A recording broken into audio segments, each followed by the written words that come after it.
कभी ऐसे क्रोध की कल्पना की है जिसके सामने पड़े पड़े योद्धाओं के भी हाथ पैर कांप जाएं और शस्त्र खुद ब खुद हाथों से छूटने लगें। कुरुक्षेत्र की भूमि ने एक ऐसा ही क्रोध देखा था। युद्ध का 17वां दिन था और पांडव सेना में पतले की आग धधक रही थी। आज एक भाई के अपमान का बदला दूसरे भाई ने ले लिया था। आज पवन पुत्र भीम ने अपनी 13 साल पुरानी प्रतिज्ञा पूरी कर दी थी। उन्होंने दुशासन की छाती को अपने नाखूनों से फाड़ डाला, जिसने भरी सभा में द्रौपदी को निर्वस्त्र करने की हिम्मत की थी। भीम का पूरा शरीर रक्त से सना था और उनके चेहरे पर क्रोध की ऐसी लपटें थी मानो साक्षात मृत्यु ही मैदान में उतर आई हो। जो भी उन्हें देख रहा था डर के मारे कांप उठता था। लेकिन ठहरिए, दुशासन का वध तो सिर्फ एक शुरुआत थी। इसके बाद भीम ने जो रूप दिखाया उसे देखकर दुनिया के सबसे महान योद्धाओं में से एक महारथी कर्ण तक की रूह कांप गई थी।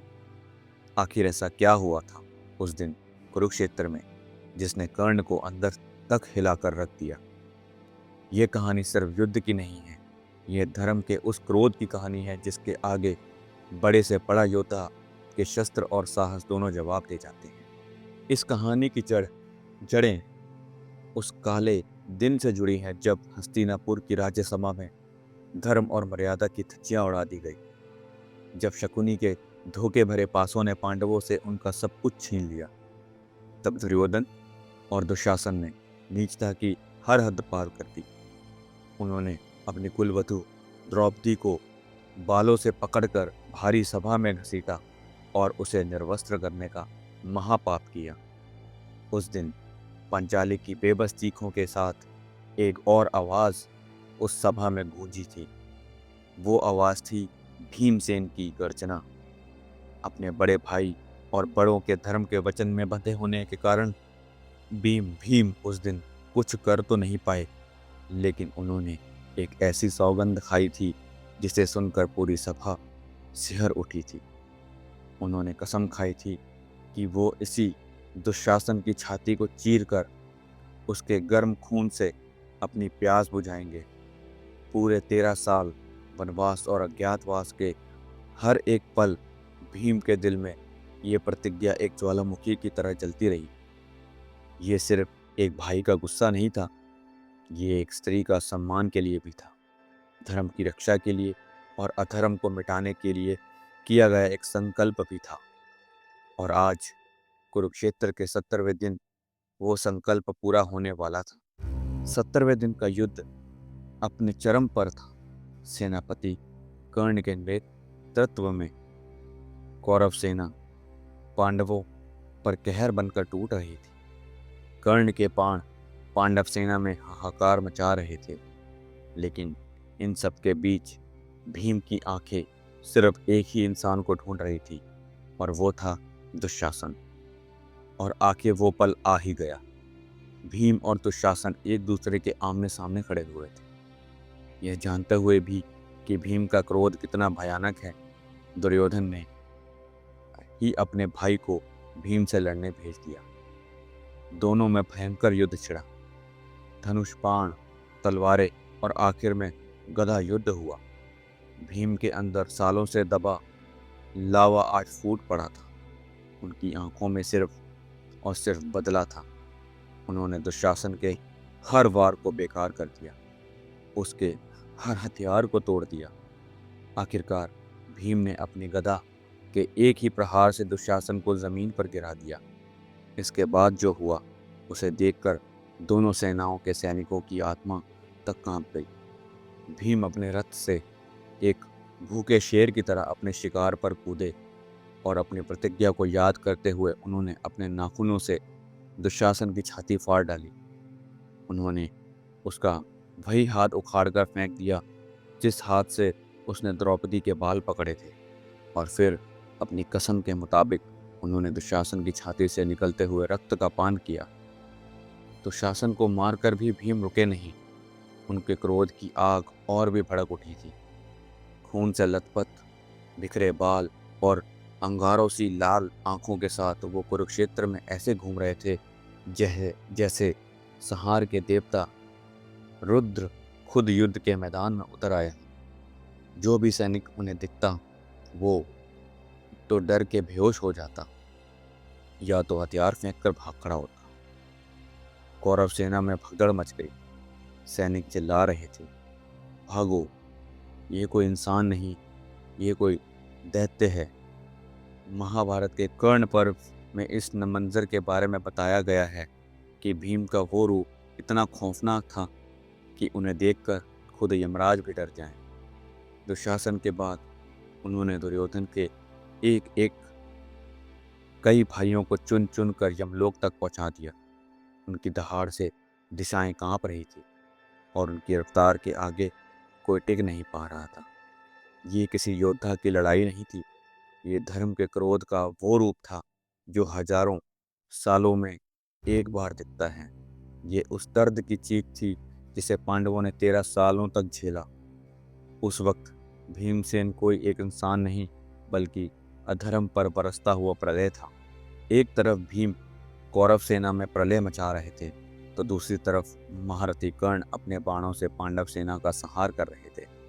वो उस दिन शायद अपने जीवन की सबसे बेहतरीन लड़ाई लड़ रहे थे, लेकिन तभी उनकी नज़र उस खौफनाक मंजर पर पड़ी जिन्होंने भीम को देखा, खून में सना हुआ, बदले की आग में जलता हुआ, एक एक कौरवों का नाश करता हुआ। महाभारत में संजय धृतराष्ट्र को बताते हुए कि भीम के उस विकराल रूप को देखकर कर्ण जैसे महारथी भी अंदर तक दहल चुका है।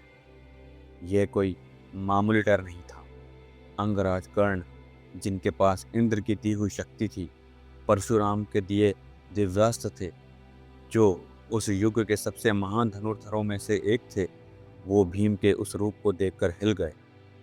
उन्हें भीम में कोई योद्धा नहीं बल्कि साक्षात क्रोधित काल नजर आ रहा था। एक पल को ऐसा लगने लगा मानो उनके हाथों की पकड़ अपने विजय धनुष पर कमजोर पड़ गई है। कर्ण के सारथी शल्य ने उनके चेहरे पर आए डर को भांप लिया। उन्होंने कर्ण को हिम्मत देते हुए कहा, हे राधे, तुम घबराओ मत, यह तुम्हें शोभा नहीं देता। देखो, सारे राजा भीम के डर से कैसे भाग रहे हैं। शल्य के शब्दों ने कर्ण को संभाला तो सही, लेकिन उनके मन में जो डर बैठ गया था वह आसानी से जाने नहीं वाला था।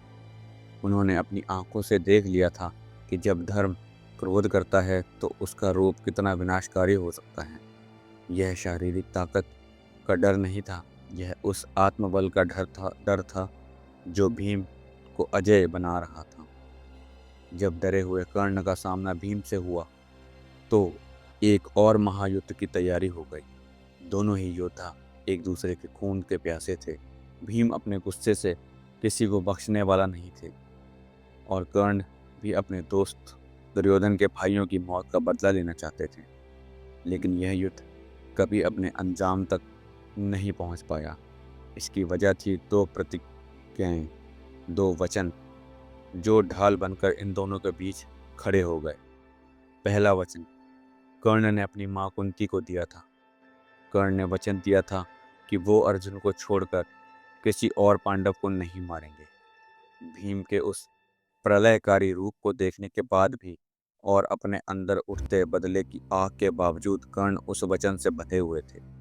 वो भीम को हरा सकते थे, उन्हें घायल कर सकते थे, लेकिन मार नहीं सकते थे। वहीं दूसरी तरफ भीम भी अपने भाई अर्जुन की एक प्रतिज्ञा का सम्मान कर रहे थे। अर्जुन ने कसम खाई थी कि कर्ण का वध केवल वही करेंगे। अपने चरम क्रोध में होने के बावजूद भीम अपने भाई की प्रतिज्ञा को तोड़ना नहीं चाहते थे। इसलिए कई बार कर्ण को सामने पाकर भी उन्होंने वो आखिरी वार नहीं किया। इस तरह दोनों महान प्रतिज्ञाओं ने एक दूसरे की जान बचाई और कुरुक्षेत्र की धरती एक और महाविनाश देखने से बच गई। उस दिन जो हुआ वो सिर्फ एक लड़ाई नहीं थी, वो मनोवैज्ञानिक जीत थी। कर्ण ने भीम के रूप में अधर्म का नतीजा अपनी आंखों से देख लिया था। उन्होंने महसूस कर लिया था कि जिस पाप की नींव पर दुर्योधन ने अपने सपनों का महल खड़ा किया था वो अब ढहने लगा है। भीम का क्रोध सिर्फ एक इंसान का क्रोध नहीं था, वो उन सभी अन्यायों का इकट्ठा विस्फोट था जो कौरवों ने सालों से किए थे। कर्ण का डर इस बात का सबूत था कि सिर्फ दिव्यास्त्र और युद्ध कला किसी को महान नहीं बनाती। सबसे बड़ी ताकत धर्म की ताकत होती है। भीम के पास 10,000 हाथियों की शारीरिक शक्ति जरूर थी, लेकिन उस दिन उन्हें जो चीज अजय बना रही थी वो थी उनकी प्रतिज्ञा की शक्ति, अपनी पत्नी के सम्मान की शक्ति और धर्म के साथ खड़े होने की नैतिक शक्ति। कर्ण समझ गए थे कि जिस सेना का एक योद्धा अपने संकल्प से ऐसा प्रलय ला सकता है तो उसे हराना नामुमकिन है।